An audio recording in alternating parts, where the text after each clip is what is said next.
तो आपको प्रार्थना करनी है तो हनुमान जी हैं, रामचंद्र जी हैं, शंकर जी हैं। हमारा एक कदम, हमारा एक बोल, हमारा चलना, हमारा फिरना, हमारा देखना परमेश्वर की महिमा के लिए और उसके हाथों में। बाराबंकी में धर्मांतरण के खेल का पर्दाफाश हुआ। देखिए, परमेश्वर के नाम के कारण वो बोलते हैं और इसीलिए लोग उनसे नफरत करते हैं। आप उस क्रिश्चियनिटी में आ चुके हैं जिसको आधी दुनिया आज मानती है। सभा यूपी बाराबंकी के चर्च में धर्म परिवर्तन का आरोप और प्रार्थना सभा के बहाने 300 लोगों के धर्मांतरण के आरोप को लेकर इसलिए मसीहत इतनी बड़ी है कि हम इसको किसी के साथ कंपैरिजन करके इसको छोटा नहीं करना चाहते। और किसी बारे में भी आप प्रीच कर सकते हैं, लेकिन जीसस क्राइस्ट के बारे में ही प्रीच करने पर लोग इतना नफरत क्यों करने लगते हैं? लेकिन जैसे आप चर्च आने लगते हैं, शैतान को मिर्ची लगने लगती है। क्यों? क्योंकि शैतान को मालूम है उसका अड्डा अगर कहीं फूटेगा, उसका अंडा कहीं फूटेगा, उसकी मौत अगर कहीं पे होगी तो वो जीवित परमेश्वर का चर्च होगा, वो जीवित परमेश्वर का घर होगा, उसे मालूम है। जय मसीह की मेरे दोस्तों, कैसे हो आप सभी। मेरा विश्वास है कि आप सभी लोग प्रभु यीशु मसीह में बहुत ही आनंदित और आशीषित होंगे। स्वागत करता हूं एक बार फिर से आप सभी लोगों का आपके ही अपने YouTube चैनल मसीह की बातें में। जैसा कि आप सभी ने इंट्रो में देखा कि कैसे हर जगह मसीह लोगों को सताया जा रहा है, उन पर झूठा आरोप लगाया जा रहा है, बिना सबूत के पुलिस और अंधभक्त दोनों मिलकर क्रिश्चियनों को परेशान कर रहे हैं। वो धर्म परिवर्तन चिल्ला रहे हैं। पर मैं पूछना चाहूँगा कि आपका धर्म गिरगिट के रंग की तरह है क्या, जो बदल जाता है? प्रभु यीशु मसीह ने कहा, मैं धर्म बदलने नहीं आया बल्कि धार्मिकता को स्थापित करने आया, जिसका मतलब कि अच्छाई को कायम करने आए, वो भलाई को दिखाने आए। जो आज के लोग धर्म के नाम में गुंडागर्दी कर रहे हैं, अपने मन की इच्छा पूर्ति कर रहे हैं, उस चीज को बदलने के लिए आए वो। इसलिए परमेश्वर का वचन बाइबल में कहता है, पहला थिस्सलुनीकियों 5:15 में लिखा है, सावधान, कोई किसी से बुराई के बदले बुराई ना करे, पर सदा भलाई करने में तत्पर रहो, आपस में और सबसे भी भलाई ही की चेष्टा करो। यहाँ हमें ये नहीं कहा गया कि क्रिश्चियन से भलाई करो या जो मसीही में विश्वास करते हैं उस पर भलाई करो, बल्कि लिखा सबसे, क्योंकि वो असली बाप है। असली बाप बुरा चीज नहीं सिखा सकता। आपको घर में आपका बायोलॉजिकली बाप भी ये नहीं सिखाता कि जा बेटा आज रोड में जाकर 10-20 लोगों से झगड़ा कर, मार पीट कर, पूरा उधम मचा के आ। नहीं, ऐसा नहीं बोलता कोई बाप। लेकिन अगर आपको ऐसा सिखाया जा रहा है तो मेरे भाइयों कृपया चेक करें, वो आपका बाप नहीं हो सकता, वो नकली है, जिसे आपने अपना बाप, अपना भगवान बनाया हुआ है। तो दोस्तों पहले हम एक वीडियो क्लिप देखते हैं।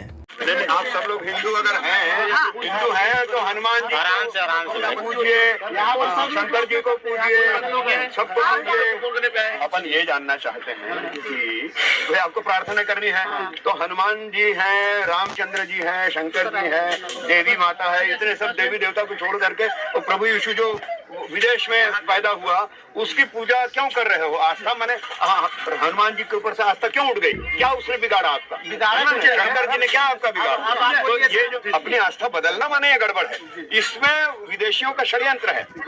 तो हनुमान जी हैं, रामचंद्र जी हैं, शंकर जी हैं, देवी माता है, इतने सब देवी देवता को छोड़ करके और प्रभु यीशु जो विदेश में पैदा हुआ उसकी पूजा क्यों कर रहे हो? यहाँ ये व्यक्ति कह रहे हैं कि राम को मानो, हनुमान को मानो, इसको मानो, उसको पूजा करो। तो मैं कहना चाहूँगा कि हम क्यों उनको माने? क्या उनको मान के हम भी आपकी तरह बन जाएं? लोगों को जाके मारे पीटे, तंग करे, लोगों को दुख पहुँचाएं और गुंडा बन जाएं? क्या हम ऐसे हो जाएं? क्या आप ये सब काम करने को अपना धर्म मानते हैं? अगर हाँ तो आप सब ज्ञान से रहित हैं, क्योंकि इसे धर्म नहीं अधर्म कहते हैं। और अब अंधभक्त अपने ग्रंथ में पढ़ें, अगर बुद्धि हो तो, कि अधर्म करने वाले क्या नरक में नहीं जाएंगे? ऐसा उनके धर्म पुस्तकों में नहीं लिखा?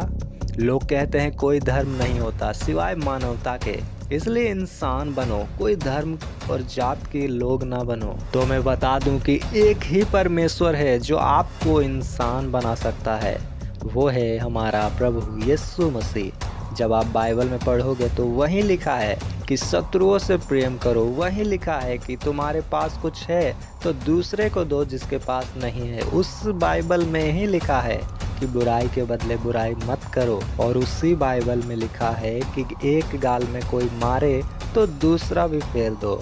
इसलिए आज जब लोग क्रिश्चियन लोगों को सताते हैं, मारते हैं, पीटते हैं, तो वो लोग पलटवार नहीं करते, वो डरते नहीं हैं, क्योंकि उनको डर का आत्मा दिया ही नहीं गया। बाइबल कहती है उनमें सामर्थ, पराक्रम और निडरता का आत्मा होता है, लेकिन वो कभी पावर नहीं दिखाते अपना, क्योंकि बाइबल में ये मना है। हालेलुया। हमें दुश्मनों से भी प्यार करना सिखाते हैं परमेश्वर। और क्यों माने हम आपके हनुमान को, क्यों माने आपके कृष्ण को और शंकर को, राम को क्यों माने हम, क्यों पूजा करें? क्योंकि पूजा उसे जाता है जो पूजनीय हो, चरण उसका छुआ जाता है जिसका आचरण सही हो, मतलब कैरेक्टर। क्या हम भी इनको पूजा करके इनके जैसा हो जाएं? दारू भांग धतूरा खा के उलट जाएं?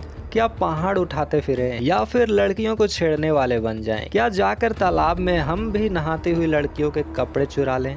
नहीं, हम ऐसा पाप नहीं कर सकते हैं। तो ऐसा ही बहुत कुछ बात है इन लोगों में जो हम नहीं कर सकते, इसलिए हम इनकी पूजा नहीं करते और इसलिए वो हमारे परमेश्वर नहीं है। यीशु मसीह ने कहा मेरे पीछे चलो क्योंकि मैं अच्छा चरवाहा हूँ। उनके पीछे मत चलो जो तुम्हारा चरवाहा नहीं है, क्योंकि वो तुम्हें उल्टा पुल्टा जगह चराएगा जिसके कारण तुम मृत्यु में जाओगे, यानी कि नरक चल जाओगे। वो लोग इसलिए आए कि हमें नष्ट करें, जिस तरह आज प्रकट है कि उनकी मूर्तियों को पूजने वाले भी हमें नष्ट करना चाहते हैं, हम मसीहों को ख़त्म करना चाहते हैं, क्योंकि जैसा पेड़ वैसा ही फल। हालेलुया। यीशु मसीह ने कहा कि बुरा पेड़ अच्छा फल नहीं दे सकता।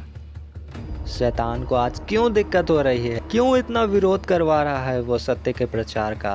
क्योंकि उन लोगों में सत्य नहीं है। वो अपने भगवान के बारे में प्रूफ नहीं कर सकते कि वो सच में भगवान है, इसलिए वो विरोध करके जो सत्य है उसको दबाना चाहते हैं। यूहन्ना 14 अध्याय का 17 में लिखा, यहाँ तक कि सत्य की आत्मा भी जिसे संसार ग्रहण नहीं कर सकता, क्योंकि वह न तो उसे देखता है और न उसे जानता है। हालेलुया। दोस्तों, अगर विरोध करने वाले लोगों की मूर्तियां भगवान होती तो वो भी अपने भगवान का सच्चाई बताते हैं, विरोध कर कर अपनी औकात नहीं दिखाते हैं। प्रभु यीशु मसीह ने कहा संसार सच को अपना नहीं सकता, क्योंकि सत्य हमेशा कड़वा होता है। सत्य में उनको अपना नीचपन दिखता है, इसलिए लिखा है वो सच्चाई को देखते भी नहीं। आज लोगों के पास कोई सबूत नहीं है कि धर्म परिवर्तन कैसे होता है, क्या होता है, क्यों होता है, पर फिर भी अंधों की फौज बस जी जान लगा के इस मसीहत का विरोध करने में लगी हुई है, जबकि हमारे प्रार्थना सभा करने से किसी का कुछ नुकसान नहीं हो रहा। लोग विश्वास करते हैं यीशु मसीह में और उनके जीवन में प्रभु काम करते हैं। लोग इकट्ठा होते हैं, वचन सुनते हैं, आराधना करते हैं, एक दूसरे से प्रेम करना सिखाया जाता है। कुछ भी ऐसा नहीं होता जो गैर कानूनी हो। हमें अकल है कि हम जिस देश में रहते हैं वहाँ के कानून व्यवस्था को फॉलो करें। हमें देश और राज्य की इज्जत करनी आती है, क्योंकि ये भी हमें बाइबल में सिखाया गया है। रोमियो की पत्री 13 अध्याय का 1 में लिखा है कि हर एक व्यक्ति प्रधान अधिकारियों के अधीन रहे, क्योंकि कोई अधिकार ऐसा नहीं जो परमेश्वर की ओर से ना हो, और जो अधिकार है वे परमेश्वर के ठहराए हुए हैं। हालेलुया। और मैं बताना चाहूँगा कि देश का संविधान हमें अधिकार देता है कि हम अपने धर्मों का प्रचार खुलकर कर सकें। यहाँ तक कि कोई धर्म परिवर्तन भी करना चाहे तो वो कर सकता है, कोई उससे रोक नहीं सकता, क्योंकि इसमें कोई गलत नहीं बात है। और ये सब कानून क्या आप अंधभक्ति करते समय पूरी करते हो? नहीं, आप तो लड़ाई करते हो, मारपीट करते हो, विरोध करते हो, कानून को तोड़ते हो। एक और सबूत दिखाता हूँ जिसमें अंधभक्तों ने हद ही कर दी, जब उन्होंने अपने भगवे झंडे को लगाने के लिए देश के हमारे तिरंगे झंडे को निकाल कर फेंक दिया। आइए उस क्लिप को देखते हैं।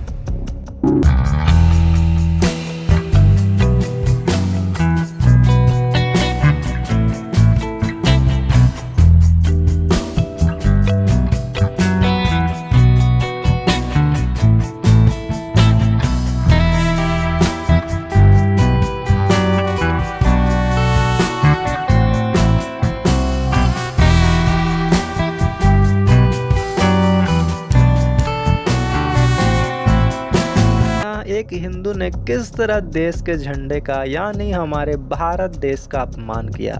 अगर यही चीज कोई नॉन हिंदू करता, मुस्लिम, क्रिश्चियन या और कोई, तो बेकार की राजनीति शुरू करते लोग। पर जब यहाँ ऐसी सरकार हो जो दवाई के बदले गोबर खिलाए और स्कूल कॉलेज बनाने की जगह मंदिर बनवाए, तो क्या ही सजा मिलेगी इस तिरंगे का अपमान करने वाले लोगों को। जबकि कानूनी तौर से यहाँ इस बंदे को 3 साल की जेल देने का भारत में नियम है। ये तो रही कानून और देश के सरकारों की बात। अब आते हैं हमारे देश के माननीय मीडियाओं के ऊपर में। तो जहाँ एक और ये देश का अपमान करते हैं, वहीं दूसरी ओर हमारे देश के बिकाऊ मीडिया भी ऐसे ऐसे न्यूज़ बोल रहे हैं क्रिश्चियनों के खिलाफ, जैसे कौन सा काला धन जब्त कर लिया इन्होंने। मणिपुर विवाद में तो इनका चूं भी नहीं निकला, लेकिन उस टाइम उनको ये दिखाना था कि सीमा हैदर पबजी खेलकर कितने बच्चे लेकर भारत आई। सीमा हैदर कब बाथरूम गई, कब टॉयलेट गई। झिंगुर सा सचिन बोलने वाली औरत कौन है, वो कहाँ रहती है, क्या करती है। हमारे देश के मीडिया ये दिखाने में बिजी थे जब मणिपुर में कांड हुआ तो, और शायद अब तक इन मीडिया ने मणिपुर का हाल नहीं बताया हमें। वो तो शुक्र है कुछ यूट्यूबर्स का जिन्होंने ये न्यूज़ हम तक पहुंचाई, वरना हमें मणिपुर का कोई भी हाल समाचार पता तक नहीं चलता। और ये मीडिया हमें आज ये दिखा रही है कि एल्विस यादव ने क्या पोस्ट किया सोशल मीडिया पर अपने। काचा बादाम वाले बुड्ढा कहाँ रहते हैं। दोस्तों, न्यूज़ को भारत का स्तंभ माना जाता था, पर आज वही स्तंभ भारत को गुमराह करने में लगी हुई है। जनता माफ नहीं करेगी। आज अंधेर नगरी चौपट राजा हुआ पड़ा है देश। किसी शायर ने क्या खूब लिखा है कि चश्मदीद अंधा बना, बहरा सुने दलील, झूठों का है दबदबा, सच्चे हुए जलील। आज देश में यही हाल भी है दोस्तों। झूठे लोग पावर में हैं, सच्चे लोगों को कचहरी में घसीटा जा रहा है, अपमानित किया जा रहा है, उन पर झूठा आरोप लगाया जा रहा है बिना मतलब का। अब बात है कि क्यों हो गए वो लोग इतने मूर्ख कि उनको सच दिखता ही नहीं, उनको समझ नहीं आता और वो अच्छा काम नहीं कर सकते अपने हाथों से। क्यों है वो ऐसे, ये भी एक सवाल आता है मन में। तो मैं बताता हूँ कि क्यों वो अंधभक्त इतने मंदबुद्धि टाइप के हैं। बाइबल में लिखा है, भजन संहिता 115 का 4 से हम 8 तक पढ़ते हैं। वहाँ लिखा है, उन लोगों की मूर्तें सोने चांदी ही की तो है, वे मनुष्य के हाथ की बनाई हुई हैं। उनका मुंह तो रहता है परंतु वे बोल नहीं सकती, उनकी आंखें तो रहती हैं परंतु वे देख नहीं सकती, उनके कान तो रहते हैं परंतु वे सुन नहीं सकती, उनके नाक तो रहती है परंतु वे सूंघ नहीं सकती, उनके हाथ तो रहते हैं परंतु वे स्पर्श नहीं कर सकती, उनके पाँव तो रहते हैं परंतु वे चल नहीं सकती, और वे कंठ से कुछ भी शब्द निकाल नहीं सकती।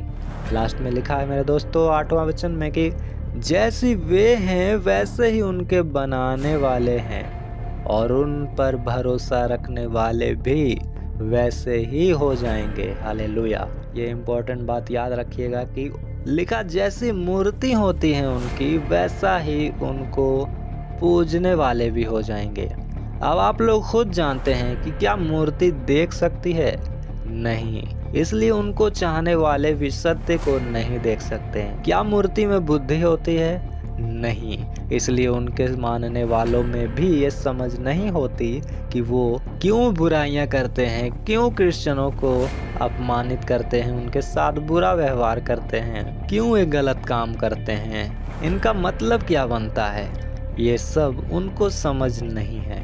और भी बहुत सारी चीज़ें हैं इनमें जो इनको भी मूर्तियों की तरह बनाती हैं। मैं अभी उनमें नहीं जाना चाहूँगा क्योंकि वीडियो ऑलरेडी बहुत ही लंबी हो चुकी है, और मैसेज इतना लंबा है कि मैं रात भर बोलूँ तो भी वीडियो ख़त्म नहीं होगा। हालेलुया। तो मैं शॉर्टकट में इस वीडियो को निपटाऊँगा।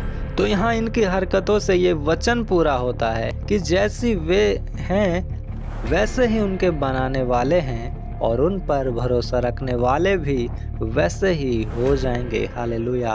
तो मेरे सारे मसीह लोगों, आप चाहे किसी भी मिशन से हों, आप सब उन क्रिश्चियनों के लिए प्रार्थना जरूर करें जो सताव के नीचे हैं, जिनको दुख दिया जा रहा है, जिनको सताया जा रहा है, जिनको कचहरियों में घसीटा जा रहा है। आप सभी कृपया उनके लिए प्रार्थना जरूर करें कि परमेश्वर उनके लिए फेवर दे। हालेलुया। और इस विषय में इस संडे को हमारे स्पिरिचुअल फादर अपोस्टल अंकुर नरोला जी ने भी क्या कहा, उनके मन की बात भी हम जानते हैं कि उन्होंने मसीही लोगों पर चल रहे अत्याचार के विषय में क्या कहा।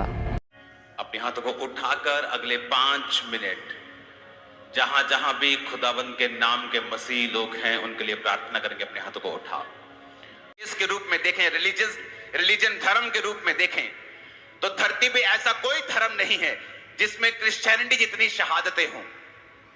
कोई उसके आसपास भी नहीं है, 1% भी नहीं है। हर साल 1 लाख क्रिश्चियंस मारे जाते हैं अपने फेथ के कारण।